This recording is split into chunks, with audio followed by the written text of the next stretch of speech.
Dans l'évangile de Jésus-Christ selon saint Luc. Un jour de sabbat, Jésus était entré dans la maison d'un chef des pharisiens pour y prendre son repas, et ces derniers l'observaient.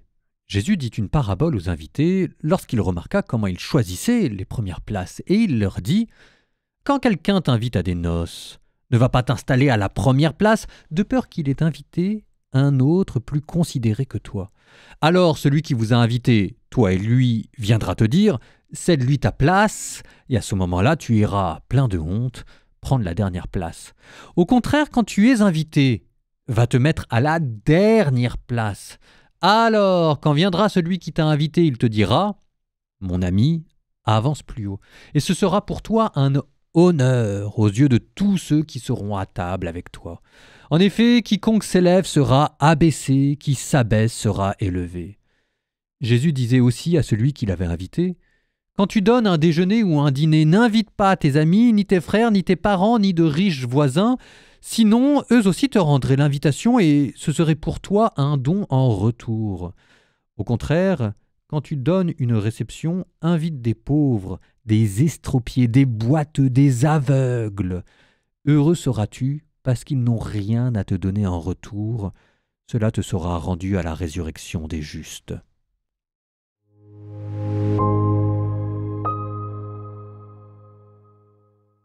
En apparence, il s'agit de simples règles de bienséance sociale, comment se comporter en société. Et ce que Jésus vous rappelle, c'est qu'il y a une manière de se comporter quand on est un petit, qui n'est pas la même que celle de se comporter quand on est un grand. Il y a des pauvres, il y a des riches. Il ne s'agit pas ici de parler politique, de redistribution des richesses, mais c'est un fait que dans certains contextes, on est tous le pauvre de quelqu'un, et dans d'autres contextes, on est tous le riche de quelqu'un, et qu'on ne se comporte pas de la même manière.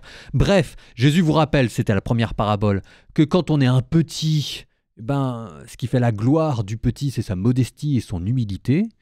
Et que quand on est un grand, ce qui au contraire fait la gloire et la vertu d'un grand, c'est sa générosité et sa gratuité. Et on se gardera bien ici de tout commentaire social, c'est pas le but. Ici, c'est simplement de se dire que il y a une vertu qui correspond à tout le monde selon les contextes où on se trouve. Mais jusqu'ici, il n'y a rien de nouveau. Vous me direz, la modestie et l'humilité, quand on est pauvre, on n'a pas vraiment le choix. Et la générosité et la gratuité, quand on est riche, ça coûte pas cher. C'est vrai, et en même temps, il faut déjà le faire. Mais, et c'est là où je dis que c'est de l'évangile, ça va plus loin que ça. Il ne s'agit pas simplement de donner des règles de bienséance. Un banquet en cache un autre. Ce banquet dont il est question, c'est pas celui seulement que vous allez faire avec vos voisins et avec vos amis. Le banquet dont il est question, c'est le banquet du royaume céleste, c'est la vie éternelle. Et que pour avoir les bonnes places dans la vie éternelle, il faut à la fois être riche et pauvre. Que pour rentrer dans la vie éternelle, nous sommes tous des petits, l'humilité et la modestie.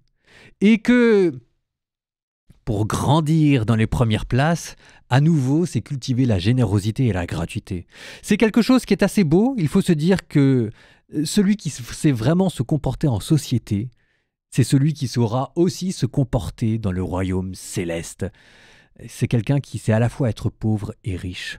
Pauvre d'une attitude intérieure qui lui fait choisir l'humilité et la modestie quant à sa propre personne, et riche quant à ses biens dont il n'a pas honte et dont il n'a pas peur de se départir pour enrichir ses propres convives. Nous demandons à Dieu la grâce d'être pauvre et riche.